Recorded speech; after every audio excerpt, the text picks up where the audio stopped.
From the beginning of time, football has captured Skip, can't miss. the imagination. He shoots. Well, if it isn't the bar football champ. Juan, lovely to meet you today, especially with such a wonderful film. Oh, thank you very much. What struck me when I started to watch it within the first minutes was the humour. Uh-huh. And it's very clever, the dialogue throughout the film, actually. Yes. Was that something that was difficult to translate into English? No, in fact, it was something that got much better in the English version. The humor is very fundamental in the script, because we wanted to make a story that was not only appealing to kids but also to adults. There's one character, the agent, the manager, who's like devoted to adults. This is his sarcasm. Obviously, there's no shortage of irony or sarcasm or humor in the English language. Probably you created it together with the football, so it was really a joy to make this translation. But this year, I never lose. one movie will prove And with regards to foosball itself, is it a pastime that you particularly like to enjoy? I was not a great foosball player. I was more of a pool shooter, if I have to admit. When I was 10, I was really bad at foosball. So that's why I took the humiliation of losing. The character is good at foosball. The main character is a genius at foosball, but he's very adept at losing. And that's something that I grew up with. you don't have to be a superstar. Right then, guys, who wants to take me on? I challenge you to a real football match. To make your dream Ta-da! come to life. And Lara, the female Yeah. character, she talks about going out and wanting to paint the world in beautiful colours. Yes. And this is what I feel that you've achieved with this film, because the aesthetic is just so captivating, and I just wondered how you created that, really. One of the greatest processes in animation is when you are really beginning to see it come alive with colors, and you try different palettes, different canvases, and we really had a lot of influences of live action movies and paintings. The color scheme had to be very bright. A lot of the movie takes place at night, so we had to come up with brightness in the darkness, with which was somewhat complicated. Try to come up with the fair, actually Chitty Chitty Bang Bang was a big inspiration for the fair, the carnival that they go to. So it was great to work on the color palette. We did have a director of photography from live action movies to work with us in the lighting and all that. So that was great.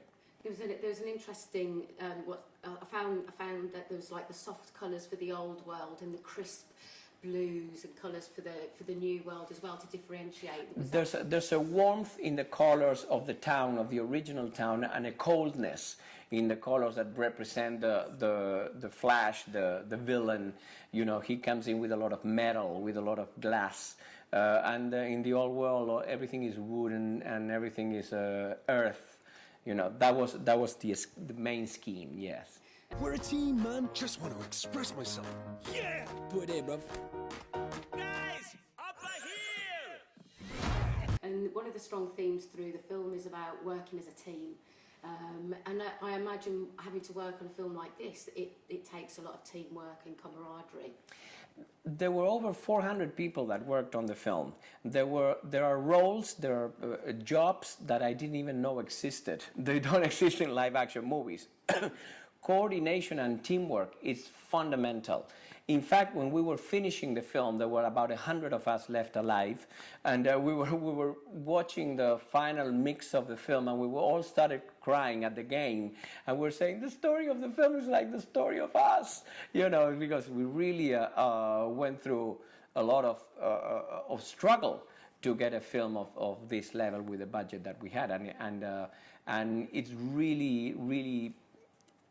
It created a lot of tension, a lot of friendships, a lot of joyful moments, a lot of tense moments. It's really problematic, yeah. But it's teamwork what survives. I'll flatten the village and crush you. guy. Bring it on! Hey, that's my crown jewels you're aiming at. What are you doing? I've no idea, but everybody does it. It's inspired 3D family fun. And you're working with British cast. We've got a strong British cast actually voicing Yes. the characters. So how did you work with them? Did you come over to the UK? And I came for a few days, but you know that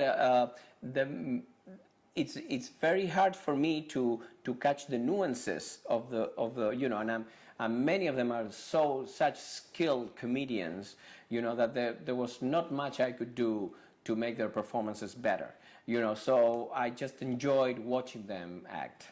do you actually act alongside them as well when you're, you know, because acting is reacting? So did you kind of perform with the actors as well? I did that in the original. I did that in the original version, which was shot. You know, a lot of the impromptu quality of the movie, of the improvisational quality of the movie, it's because it was not recorded in the usual way, where an actor comes in, says all his lines, and leaves. Then the next actor comes in. It was recorded like scenes in a movie, and we recorded with a boom sound, and that's what gives it the overlapping dialogue, all the effervescence and the humor in it. A joyous delight. He's gone down there like he'd been hit by a lead pipe. It's time for annihilation. Come on!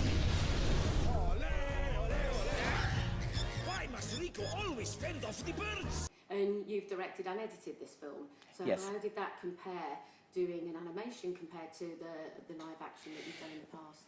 To answer what the difference is between live action and animation would take us about a couple of hours. Suffice it to say that it's upside down. You start with the editing and follow with the rest. It's very complicated. It took me about a year out of the 3 to learn the process, you know, to adapt to a process. In live action, you come in at 7 in the morning, you watch the scene with the actors, and you see the scene. Here, you come in at 7 in the morning, and 3 months later, you see the first draft of the scene. So it's really that slow and that meticulous. It's a very, very different process. I would not imagine. I felt a lot like Beethoven, who composed deaf without hearing what he was composing, because I was directing without seeing what I was directing. Now, it will take power. Prima donnas. There is no jealousy in my world of show business. And to save the day. The film talks about passion. We must have passion, and I would imagine that also translates to being a filmmaker, because you need so much passion to get a film made. Everything we do has to be driven by passion. You know, even to be a good bartender, which is my newest passion in life, you have to have a passion to finding those right combination of flavors. So I really think that it's an element that is necessary in every aspect in life. And the opportunity of saying that to children, because there's not that many stories about passion for children. And if you watch children watching the last half hour of the movie, it's incredible. They yell at the screen. Their knuckles are white. You know, they really. It's really lovely to see how the passion awakens in themselves. Come on!